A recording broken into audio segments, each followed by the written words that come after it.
பிரியமானவர்களே,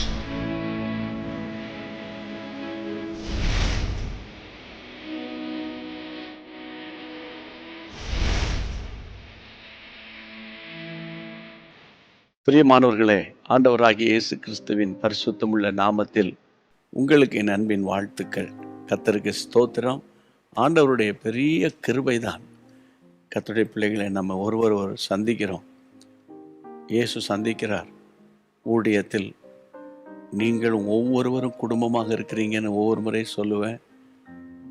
எங்களுடைய அலுவலகத்தில் உபவாச ஜெபம் நடைபெறும்போது அத்தனை எங்களுடைய ஊழிய குடும்பங்கள் மேலெல்லாம் உடைய பாதுகாப்பு இருக்கட்டும் என்று நான் சொல்லி ஜெபிப்பேன். ஏனென்றால் நீங்கள் ஆசீர்வாதமாக இருக்கணும். நீங்கள் கண் கலங்காமல் கர்த்தருக்குள்ளே தைரியமாக இருக்கணும். தேவனுடைய ஆசீர்வாதத்தை நீங்கள் சுதந்தரிக்கணும். அதுதான் என்னுடைய ஆசை. தேவ சித்தமும் அதுதான். கர்த்தருக்கு ஸ்தோத்திரம். மீண்டும் நாம் தேவனுடைய வார்த்தையை, இந்த நாளுக்குரிய வார்த்தையை கேட்போம். கர்த்தருக்குள்ளே பலப்படுவோம். தேவன் நம்மை நடத்துவார். ஆமென். எபேசியர் 5ஆம் அதிகாரம் 18-19 வசனங்களில் ஆவியினால் நிறைந்து சங்கீதங்களினாலும் கீர்த்தனைகளினாலும் ஞான பாட்டுகளினாலும் ஒருவருக்கொருவர் புத்தி சொல்லிக்கொண்டு உங்கள் இருதயத்தில் கர்த்தரை பாடி கீர்த்தனம் பண்ணுங்கள். கீர்த்தனம் பண்ணி அப்படின்னு முடிகிறது. ஆவியினாலே நிறைந்து ஜெபிக்கும்போது என்னென்ன ஆசீர்வாதங்கள் என்பதை நான் உங்களுக்கு அவ்வப்போது சொல்லிக்கொண்டே வருகிறேன். அதுவும் இந்த நாளுக்குரிய வார்த்தை என்ன ஏசப்பா அப்படின்னு கேட்டு உங்களுக்கு நான் கர்த்தருடைய கிருபையினால் பேசிக்கொண்டு வருகிறேன். இந்த நாளில் கர்த்தருடைய ஆவியானவர் நம்மோடு பேசுவது என்ன பிரியமானவர்களே, ஆவியில் நிரம்பி ஜெபிக்க ஜெபிக்க ஜெபிக்க அந்த உள்ளான மனுஷன் பலப்படுகிறான். அவனுக்குள்ள தேவ பிரசன்னம் வரும்போது ஆவியின் வரங்கள் கிரியை செய்கிறது.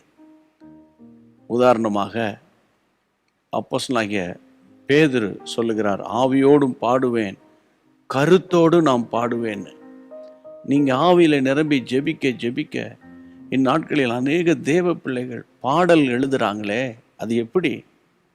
உதாரணமாக ஃபாதர் பெர்க்மேன் சொல்லுவார், நான் பாட்டு எழுதணுங்கிறதுக்காக நான் பாட்டு எழுத மாட்டேன். என் ஜெப நேரத்தில் ஆவியில் நிரம்பி பற்பல பாஷைகளை பேசி அவரை ஸ்தோத்திரம் பண்ணி கொண்டு இருக்கும்போதே என் ஆவியில் கர்த்தர் பாடலை வைக்கிறார், வார்த்தையை வைக்கிறார், அந்த ராகத்தையும் கொடுக்கிறார். அப்படியே நான் பாடுகிறேன். கர்த்தருக்கு ஸ்தோத்திரம். நீங்கள் கர்த்தருக்குள்ளே வளரணும். கனி கொடுக்கிற விசுவாசிகளாக, தேவ பிள்ளைகளாக நீங்கள் மாற போகிறீங்க பாருங்கள். அப்போ உங்களுக்குள்ளே இருக்கிற ஆவின் வரத்தை அனல் மூட்டி தனியாக இருக்கும்போது மனதார ஆவிக்குள்ளாக நிரம்பி ஜெபம் பண்ணுங்க. அந்த நாளுக்குரிய கிருபை, அந்த நாளில் என்ன செய்யணும் என்ன செய்யக்கூடாது, ஆவியானவர் உங்களை அப்படி ஆளுகை பண்ணுகிறத நல்லா ஃபீல் பண்ணுவீங்க. அப்படி ஆவியில் நிரம்பி ஜெபம் பண்ணும்போது இப்படிப்பட்ட கிருபைகள் உங்களுக்குள்ளே வரும்.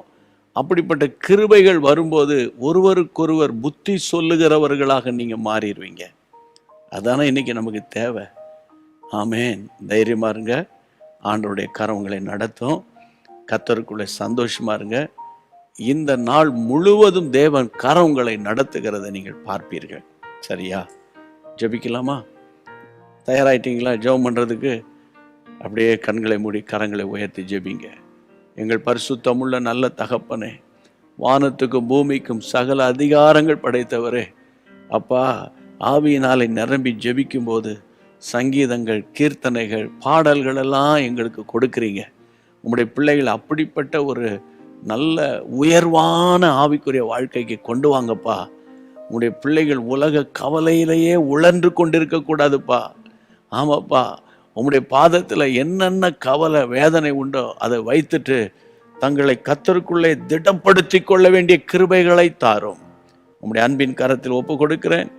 இப்பொழுது என்னோடு சேர்ந்து ஜெபிக்கிற என் அன்பு சகோதரன், என் அருமையான சகோதரி, அவங்க வீட்டார், அவங்க பிள்ளைங்க, அதை விட்டால் அவங்க இப்போ என்னென்ன காரியத்தை தங்கள் வாயை திறந்து அறிக்கை பண்ணுறாங்களோ அது அப்படியே நடப்பதாக.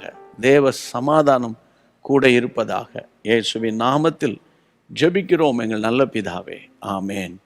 கர்த்தருக்கு ஸ்தோத்திரம். இந்த நாள் முழுவதும் நீங்கள் ஒப்பு கொடுத்துட்டீங்க. இந்த நாள் முழுவதும் தேவ கரம் கூட இருக்கிறதை பார்க்க போகிறீங்க.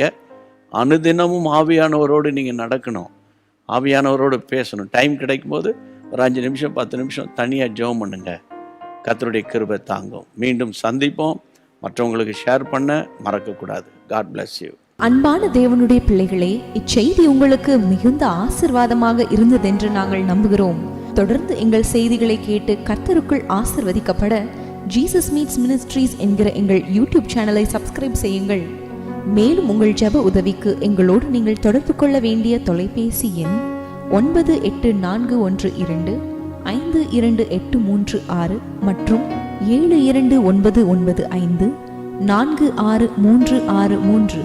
Email gpsrobinson@hotmail.com. கர்த்தர் உங்களை ஆசீர்வதிப்பாராக.